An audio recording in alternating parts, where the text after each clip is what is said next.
Hello, সুদীপ্তার মা বলছেন? হ্যাঁ বলছিলাম, সুদীপ্তাকে যদি আজকে দুপুরে পড়িয়ে দিয়ে আসি তাহলে কি খুব বেশি অসুবিধা হবে? অসুবিধা বলতে দুপুরের সময় সুদীপ্তা একটু বিশ্রাম করে, সকালে স্কুল থাকে, ওখান থেকে ফিরে খেয়ে দিয়ে দুপুরে একটু বিশ্রাম নেয়, তারপরে তো আপনার টিউশন থাকে। আসলে আজ আমি একটু অসুবিধায় পড়ে গেছি, মা খুব অসুস্থ, মাকে বিকেলে ডাক্তার দেখাতে নিয়ে যেতেই হবে, তাই বলছিলাম যদি দুপুরে পড়ানো যেত। আচ্ছা ঠিক আছে, আপনি একটু অপেক্ষা করুন, আমি সুদীপ্তার বাবাকে জিজ্ঞেস করে আপনাকে জানাচ্ছি। শুনেছো, বলছি সুদীপ্তার অঙ্কের মাস্টার ফোন করেছিলেন, বলছেন বিকেলে ওনার একটু অসুবিধা আছে, তাই দুপুরে এসে সুদীপ্তাকে পড়াবে। তখন সুদীপ্তার বাবা গৌতমবাবু বলেন, সুদীপ্তার অঙ্কের মাস্টার পড়ানোর থেকে বেশি অসুবিধায় পড়ে যায়, দেখো এই মাসটা, না হলে পরের মাসে অন্য কোনো অঙ্কের মাস্টার দেখব, সে না হলে পরে দেখা যাবে। তাহলে এখন কি দুপুরে আসতে বলবো? হ্যাঁ বলে দাও দুপুরে আসতে, আর কি করা যাবে। হ্যালো, ঠিক আছে, আপনি দুপুরে আসুন, সুদীপ্তাকে পড়িয়ে দিয়ে যাবেন। আসলে সুজয় ক্লাস 8-এ পড়া সুদীপ্তাকে টিউশন পড়ায়। সুজয় অঙ্কে এমএ, চাকরির জন্য অনেক চেষ্টা করছে, কিন্তু কোনো চাকরি হয়নি। আসলে মোটা অঙ্কের ঘুষ দিতে পারবে না তো, তাই অনেক চেষ্টা করেও চাকরিটা হয়নি। সুজয়ের বাবা নেই, মা আছেন, মা খুব অসুস্থ। সুজয় যে কটা টিউশন পড়ায় ওই টাকায় কোনো মতে তাদের সংসার চলে।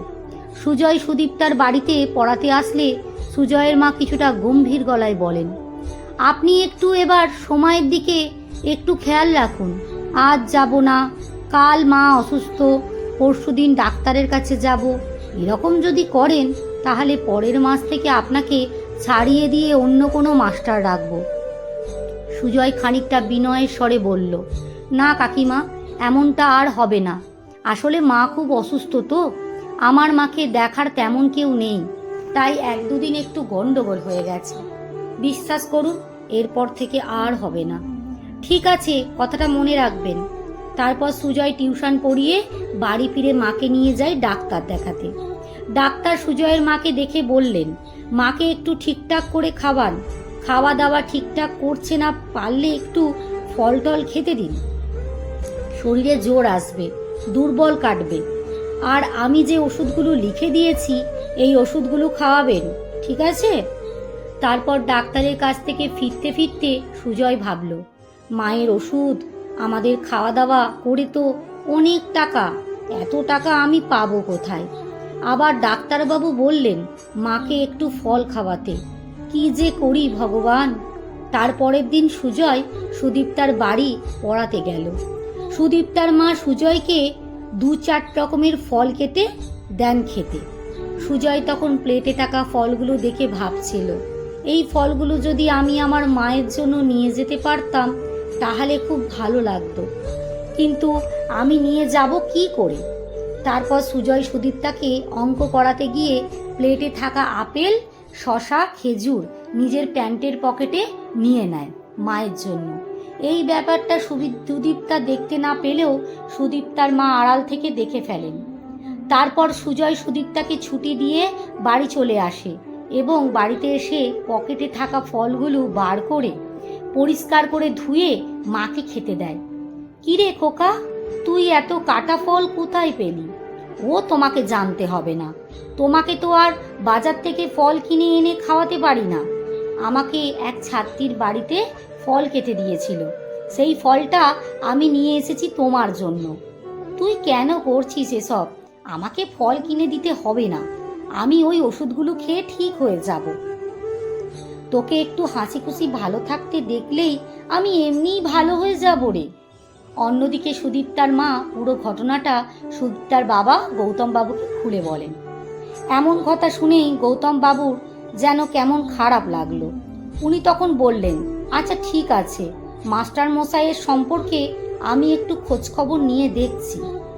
তারপর সুজয়ের এমন অবস্থার কথা জানতে পেরে ওনারা মনে মনে ঠিক করলেন সুজয় বাবুকে সাহায্য করবেন, কিন্তু সেটা যেন সুজয় বুঝতে না পারে।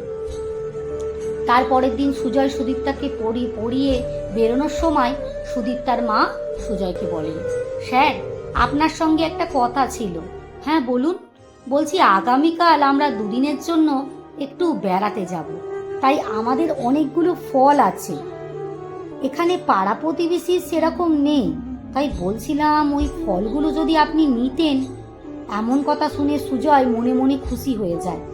আচ্ছা ঠিক আছে, আপনারা যেহেতু চলে যাবেন বলছেন, তাহলে আমাকে দিতে পারেন, আমি নেব। আরেকটা কথা, এ মাস শেষ হতে আর 4-5 দিন বাকি, তাই আপনার বেতনটা নিয়ে নিন। বলা যায় না, 2 দিনের জায়গায় যদি 4 দিন আমরা আটকে পড়ি তাহলে আপনার বেতনটা দিতে দেরি হয়ে যাবে। তখন সুজয় বলল, 2 দিন দেরি হলে আমার খুব একটা অসুবিধা হতো না, 2 দিন পরেই দিতে না হলে। না না, আপনি নিন। সুজয় টাকা গুনে দেখলো 500 টাকা বেশি। বলছি 500 টাকা বেশি চলে এসছে মনে হয়। না না, বেশি যায়নি, আসলে সুদীপ তার বাবা বলেছিল অন্য জায়গায় অঙ্কের মাস্টার অনেক বেশি টাকা নেয়, সে তুলনায় আপনি অনেক কম নেন, তাই এই মাস থেকে 500 টাকা বাড়িয়ে দিলাম। সুজয় খানিকটা অবাক হয়ে তারপর বলল, আচ্ছা ঠিক আছে, আমি তাহলে আসি, আর আপনারা বাড়ি ফিরে কবে ফিরবেন সেটা জানিয়ে দেবেন, তাহলে আমি পড়াতে চলে আসব। হ্যাঁ ঠিক আছে, সে আমি জানিয়ে দেব। আসলে সুদীপ্তার মা বাবা কোথাও বেড়াতে যাচ্ছেন না, শুধুমাত্র সুজয়কে একটু সাহায্য করবেন বলে এতগুলো মিথ্যে কথা বললেন।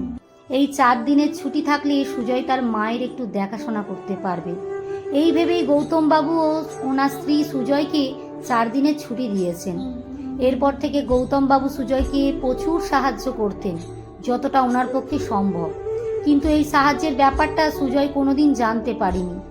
আসলেই আপনি যদি সত্যি সত্যি কোনো অসহায় মানুষকে সাহায্য করতে চান, তাহলে দেখিয়ে নয়, চুপি চুপি সাহায্য করুন, যাতে তার আত্মসম্মানে না লাগে। কলমে সুষমা বাগ প্রধান, পাঠে অঞ্জু বিশ্বাস। ভিডিওটি ভালো লাগলে একটা লাইক করতে ভুলবেন না যেন।